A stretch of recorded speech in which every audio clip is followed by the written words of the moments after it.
Hi guys! I cannot see you well because I forgot my contact lenses. It is pitch dark outside, but nothing gonna stop me from making this video and talking to you about big boobies. Gaping shirts, double trouble, peek-a-boob, all those situations you probably know well if you have a bigger bust. Breastfeeding made me familiar with those situations, and today I want to share with you some tips that helps to balance out a bigger chest. What is considered to be bigger, it is totally up to you if you want to balance 75B or 90 double G breasts. Let's start. Choose fitted over oversized. I have noticed that a lot of women are trying to conceal their breasts in oversized, baggy, slouchy clothes, tops, which sometimes makes sense if you are wearing size 34, 36, but if you are on a bigger scale, chances are you might make yourself look even bigger because of several reasons. So the first reason is that oversized styles, including kimono style, raglan sleeve style, drop shoulder style, what else? Batwing style, all those styles, they do not have a vertical seam in the armhole, and that creates extended shoulder effect, which adds additional bulk to your upper part, and that's why you appear even more top heavy than you really are. Does that make sense? And the second reason is that usually all those oversized pieces, if you are looking directly to yourself, it might look that you are concealing your breast, but on the other hand, the fabric just hangs directly from your breast, and the bigger the breast, the bigger you look from the side. That means that nobody can see your feminine lines, no one can see your waistline, and you basically look like a slouchy potato bag. Sometimes if the fabric is flowy and you are wearing the right bottom pieces, it might work. But in most cases, especially if you are wearing something in stiff fabric and oversized, just take a very good look at yourself if you really are showing off your body in the best way. What is the way out? First of all, you have to employ the motto, if you got it, you have to flaunt it. Oh yeah, there is nothing more sexier than a woman that feels comfortable in her own skin and embraces what she is given. So you want to find that perfect fitted fit that smooths out your curves but not going into too small or too tight section. Vertical lines help to divide the upper part. That's why the safest option is to go for a natural shoulder styles rather than a drop shoulder. And in case you opt for oversized or drop shoulder styles, for example that I'm wearing today, because all the rules are made to be broken, just make sure that the fabric is flowy and that you balance off the upper part with your bottom pieces, and that shouldn't be anything too skinny. So let's move on to the tip number 2, and here we're talking about clean silhouettes. I'm again breaking all the rules, which means that try to stay away from too much detail like ruffles, frills, metallic or shiny fabrics, pockets, additional zippers, crazy prints, all the jazz that creates additional bulk to your frame. The most sophisticated way is to stick to very clean and simple cuts and color combinations. So if you see a blouse and you don't understand how you should get into that blouse, it's an instant no. And sometimes I still find myself trying those styles. Yesterday I saw a very nice vivid color blouse with frills and I thought maybe this time it's gonna work. No. Another thing that I noticed with big busted women, that they usually go for drapes, and you have to be very careful with the drapes because you want to choose the ones that are dividing your upper part rather than creating more volume that again creates an illusion that you have even bigger bust. And in case you are still doubting and you want to buy that draped blouse, just take a photo and make a comparison of yourself wearing draped blouse and clean silhouette button-down blouse. And you will get an answer which style is more flattering for you. Moving on to the tip number 3. Lower your necklines. In order not to have your breasts as the main focal point, you have to shorten the distance between your chin and your breasts. The longer the distance, the more saggy your breasts will look and the more frumpy you will appear. You don't want that. You want to lift up your babies and to look youthful and woohoo!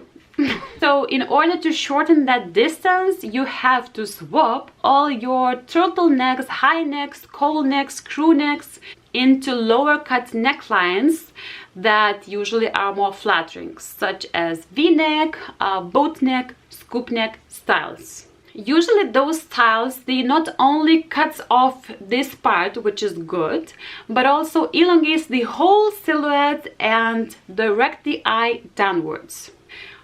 Wait a second, it doesn't mean that you cannot wear turtlenecks, high necks, crew necks and all that things and you have to get rid of. If you are cold or you have a lot of blouses with a high neck, just make sure that something is interrupting the upper part, something is dividing.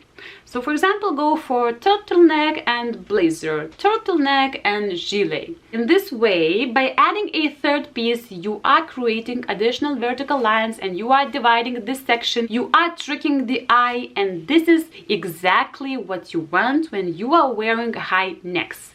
And the last option how you can wear the high necks is of course playing around with accessories. So you can play around with scarves and necklaces. All you want to do, all I want for Christmas is you, baby. All you have to do is just make sure once again something is happening right here and dividing your upper part so that the eye cannot travel uninterruptedly. Moving on to the next tip, which is tip number 5, say no to skinny straps. I think that you can find this sentence in each of my videos and I will repeat it once again. Things appear bigger next to smaller things. Which means that if you are wearing a top with spaghetti straps that are really very skinny, your shoulders and breast area will appear even bigger. Usually women with bigger busts, they tend to have bigger shoulders as well. Because somehow you have to carry this gift. That's why opt for thicker straps over skinny straps or basically just short sleeve t-shirts. Moving on to the tip number 6, and here we're talking about the right flattering fabric. So finding the right fabric is equally important as the right fit and all the tips that I have mentioned today. Your most perfect texture is between clingy and flowy.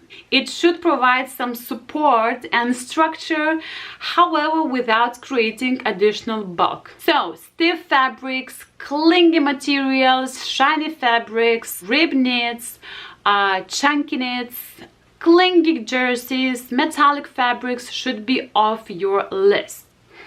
It sounds as a very difficult task. It is. Moving on to the tip number 7, choose the right bottoms.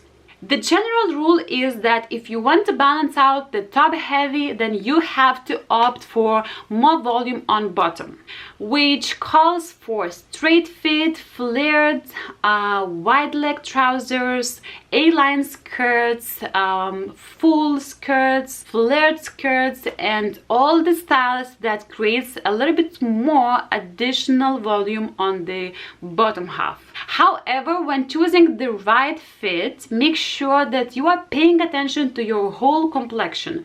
For example, if you are petite, then too wide, too slouchy pants might make you look frumpy. Also, what is important, that dependingly on materials, on different brands and sizings and stitchings, placement of the zippers, wide leg trousers is not equal to another brand wide leg trousers, and you really have to spend some time and to try out different styles to find the ones that are flattering your figure the most. So moving on to the tip number 8, choose low or mid-rise bottoms. And that sounds really outdated because I feel like everything is in high rise right now. However, if you want to avoid sagging breast effect, you want to lengthen the distance between your breast and crotch area. And sadly, a high rise is not an option in this case. This might be achieved by wearing low or mid-rise bottom pieces. Also, pay attention when choosing belts because you don't want to cut off your midsection, so don't choose too wide belts that tend to do that, or don't go for too skinny belts that again will make you appear even bigger than you really are. So you want to find that perfect happy mid in between wide and skinny. Just take 5 cm belt and you will be okay. Maybe 3. That usually works for me. Moving on to the tip number 9, and here I want to mention accessories. Of course, you have to accessorize in order to express yourself and your character and to bring attention to your personality rather than your breasts.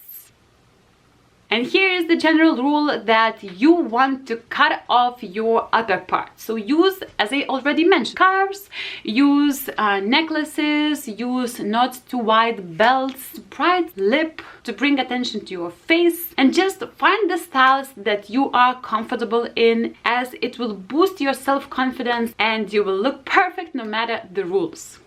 And that's why I'm saying that these are just basically guidelines and there is always an exception from the rule. And the most important thing is, how do you feel about yourself? If you love how you look, then it's totally fine. And moving to the last tip, number 10, the general rule is that you don't want to wear a bra. It's not enough. You want to feel support. And this is the key. Go for wider straps, go for the cup that really hugs your breast well, and go for the right sizing and high quality brand or material. You want to feel supported rather than just ticking off the fact that you are wearing a bra. And if the bra meets all those 4 requirements, you are well supported, your baby sits high. That was all for today. I hope that those tips will help you out to find that perfect balance. Do not forget that dressing up shouldn't be perceived as a set of yes and no's. Rather, I would like you to understand the principles and to experiment yourself and to find that perfect balance for yourself where you feel self-expressed and confident. Don't forget to smile, and sending you lots of love. Take care. Bye.